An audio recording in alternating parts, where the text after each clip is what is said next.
بسم اللہ الرحمن الرحیم۔ رمضان المبارک کی آمد قریب ہے۔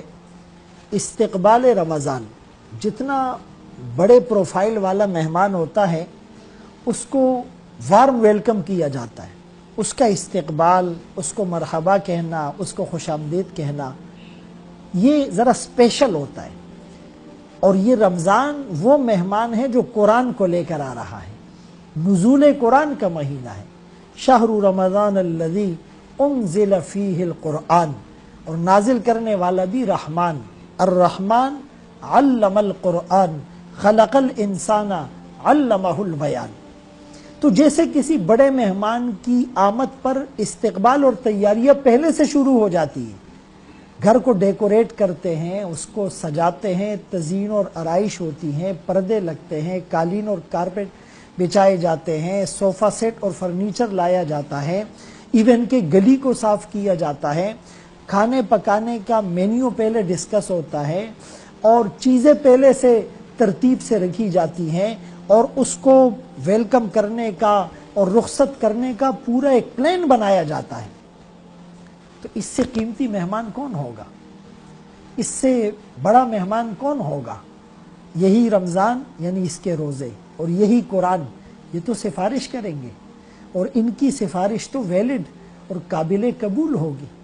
خود رسول اللہ صلی اللہ علیہ وسلم رمضان المبارک سے 2 ماہ پہلے رجب کا چاند دیکھ کر دعا فرماتے، اہتمام فرماتے، اللہم بارک لنا فی رجب و شعبان وبلغنا رمضان، اور پھر فرمایا اللہم سلمنی لرمضان وسلم رمضان لی، اللہ ہمیں رمضان تک صحیح سالم رکھ، رمضان کو ہمارے لیے محفوظ کر، بچا کر رکھ۔ کیوں کہ اس رمضان میں نفل پڑھنے پر فرض کا ثواب، ایک فرض پڑھنے پر 70 فرضوں کا ثواب، ہر دن افطار کے وقت جہنم سے جہنمیوں کی آزادی۔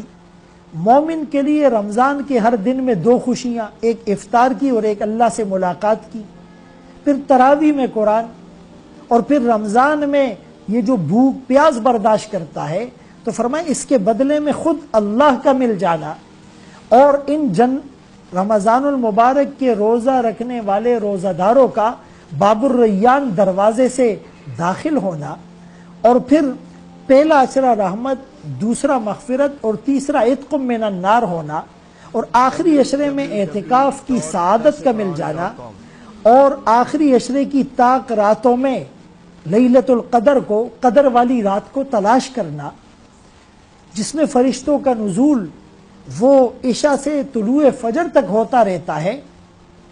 ان ساری نسبتوں کا اگر استحضار ہوگا تو ایک مومن اس کو کیسے ضائع کر سکتا ہے؟ تساہل اور غفلت سے کیوں کام لے گا؟ بدقسمتی یہ ہے کہ ہم نے اس رمضان کو کمائی کا سیزن تو بنا لیا، نیکیوں کا سیزن نہ بنا سکے۔ اپنی زندگی کے گزرے ہوئے جتنے بھی رمضان ہیں، کسی کے 10 20 30 40 اس کی عمر کے مطابق، کیا ایک رمضان بھی ایسا ہے کہ ہم حق ادا کر سکے ہیں؟ کیا ہمیں اپنی بخشش کا یقین ہو چلا ہے؟ کیا یہ آنے والا رمضان ہم اس میں زندہ رہیں گے؟ ہو سکتا ہے یہ ہماری زندگی کا آخری رمضان ہو، تو اس موقع کو غنیمت جانیے، ابھی سے پلاننگ کیجئے، ٹائم ٹیبل بنائیں، شیڈول بنائیں، اسکیجول بنائیں، اور اس میں کتنا کاروبار کرنا ہے، کتنا آرام کرنا ہے، اور کتنا اللہ کو راضی کرنا ہے، اور گزرے رمضانوں کی تلافی ہو جائے۔ اور اگر یہ ہماری زندگی کا آخری رمضان ہے، بلکہ اس کو آخری رمضان سمجھ کر جب ہم گزاریں گے تو استحضار بھی ہوگا، اعمال کی پابندی بھی ہوگی، اور اس میں خشوع خضوع اور للہیت کا عنصر بھی شامل ہو جائے گا۔ تو اسی لیے فرمائے من صام رمضان ایمانا و احتسابا غفر له ما تقدم من ذنبی، ایمان اور ثواب کی نیت سے روزہ رکھنے پر پچھلے گناہ معاف۔ من قام رمضان ایمانا و احتسابا غفر له ما تقدم من ذنبی، ایمان اور ثواب کی نیت اور استحضار کے ساتھ رات کے قیام پر سارے گناہ معاف ہو جائیں گے۔ اور خود فرمائے جب رمضان المبارک شروع ہونے سے پہلے آپ شعبان میں کثرت سے روزے رکھتے، اس کی تیاری ہو جائے، اور پھر رمضان میں آپ اپنی کمر کو کس لیتے اور ایقظ اہلہ واحیا لیلہ، اپنے گھر والوں کو جگاتے اور راتوں کو عبادت سے زندہ کرتے، شدمی ذرا. اور آپ کی سخاوت رمضان میں تیز ہوا سے بھی آگے بڑھ جاتی. یہ امت کے لیے مشعل راہ ہے، امت کے لیے رول ماڈل ہے، امت کے لیے پیرامیٹرز ہے، امت کے لیے اسوہ حسنہ، عملی نمونہ ہے. لقد کان لکم فی رسول اللہ اسوۃ حسنہ. اللہ ہمیں ایسا رمضان گزارنے کی توفیق نصیب فرما اور اس مہمان کی قدردانی کی توفیق نصیب